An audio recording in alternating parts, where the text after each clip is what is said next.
আমরা ম্যাক্সিমাম মানুষই বিশ্বাস করি যে বাড়িতেই রেস্টুরেন্টের মতো টেস্টি, ক্রিস্পি আর মজাদার পিৎজা তৈরি করা সম্ভব নয়। কিন্তু আজকের এই ভিডিওটি দেখার পর আপনার ধারণা পুরোপুরি বদলে যাবে।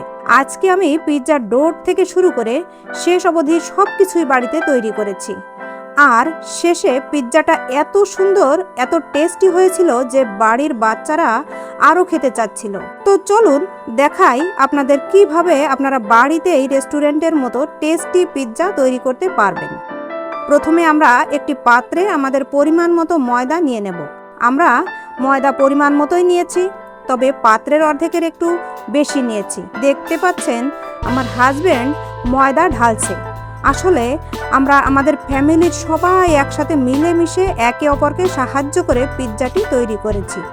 তো পাত্রে ময়দা ঢালার পর তারপরে দেব লবণ, এরপরে দেব ইস্ট।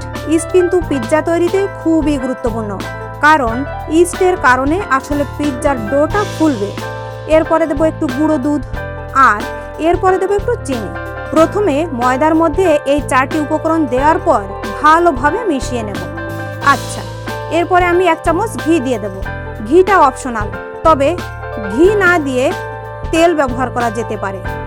এবার একটু একটু করে জল দিয়ে ভালোভাবে পিৎজার ডোটা মেশাতে হবে। দেখতে পাচ্ছেন আমার হাজব্যান্ড আসলে মিক্সিংয়ের কাজ করছে আর আমি পাশ থেকে সাহায্য করছি। ডোটা হবে এমন প্রকৃতির যে একেবারে শক্তও হবে না, আবার একেবারে নরমও নয়। এজন্য চাইলে সামান্য আটা বা পানি আবার মেশাতে পারেন। এরপর ডোটাকে একটা বলের রূপ দিয়ে পাত্রে রেখে রিপারিং পেপার দিয়ে মুড়ে দেব, যেন বাতাস কোনোভাবে ভেতরে ঢুকতে না পারে। এরপর ডোটাকে গরম পরিবেশে রেখে দেব, আর এভাবে থাকবে আধা ঘন্টা থেকে 1 ঘন্টা। ময়দার পাত্রটা আমি গরম পরিবেশে রেখে আসছিলাম। আসার পর দেখি আমার হাজব্যান্ড পেঁয়াজ কাটা শুরু করে দিয়েছে। আর পিৎজার টপিংসের জন্য বড় সাইজের পেঁয়াজ লাগবে।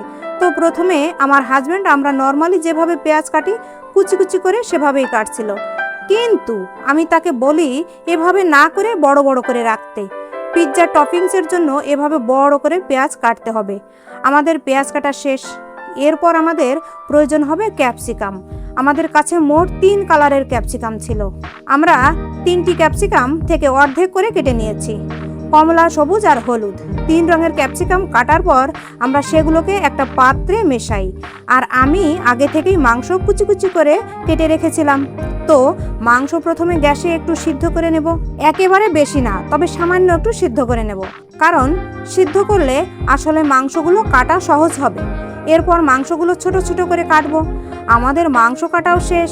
এটা ছিল পোলট্রির মাংস, কিন্তু গরম থেকে আনার পর রেপারিং পেপার খুলে দেখি পিৎজার ডোটা আশানুরূপ ফোলেনি। এর থেকেও বেশি ফোলার কথা ছিল। যাই হোক, কোনো একটা কারণে হয়তো ফোলেনি। এবার আমরা বড় বড় স্টিলের প্লেট নিব, তারপর তেল দিয়ে সব জায়গায় ছড়িয়ে দেব। আর পরিমাণ মতো পিৎজার ডো নিয়ে সেটাকে স্টিলের প্লেটের চারদিকে ছড়িয়ে দেব। এরপর একটা কাঁটা চামচ নিয়ে ডোর ভেতরে অনেকগুলো ছিদ্র করে দেব। ছিদ্র করাটা খুবই গুরুত্বপূর্ণ, কারণ ছিদ্রের ভেতর দিয়েই সস পিৎজার ভিতরে ঢুকবে আর পিৎজার অনেক বেশি ফ্লেভারফুল হবে। এরপর অনেকটা সস নিয়ে চারদিকে ছড়িয়ে দেব। এরপর একে একে পিৎজার টপিংসগুলো উপরে দিয়ে দেব। প্রথমে মাংস, তারপর ক্যাপসিকামগুলো একটি সারি অনুযায়ী সাজাবো। এতে করে বেক হওয়ার পর পিৎজাটা দেখতে অনেক সুন্দর লাগবে। সব টপিংস দেওয়ার পর এবার দেব সবচেয়ে গুরুত্বপূর্ণ উপাদান, যেটা না দিলেই পিৎজাকে আসলে পিৎজা বলা যায় না, আর সেটা হচ্ছে চিজ। এখানে আমি ব্যবহার করেছি মোজারেলা চিজ। চিজ এভাবে কুরানির সাহায্যে সবখানে ছড়িয়ে দেব। আমরা এখানে অনেক পরিমাণে চিজ দিয়েছি, কারণ এখানে আমাদের খাদক হচ্ছে বাচ্চারা, আর বাচ্চারা চিজ পছন্দ করে। চিজ দেওয়ার পরে এখন আমাদের পিৎজা রেডি। ওভেনে পিৎজা ঢুকিয়ে 250 ডিগ্রি সেলসিয়াস তাপমাত্রায় 30 মিনিটের টাইমার দিয়ে সেট করে রেখে দেব। এবার শুধু অপেক্ষার পালা। আর 30 মিনিট পরে আমাদের পিৎজা রেডি।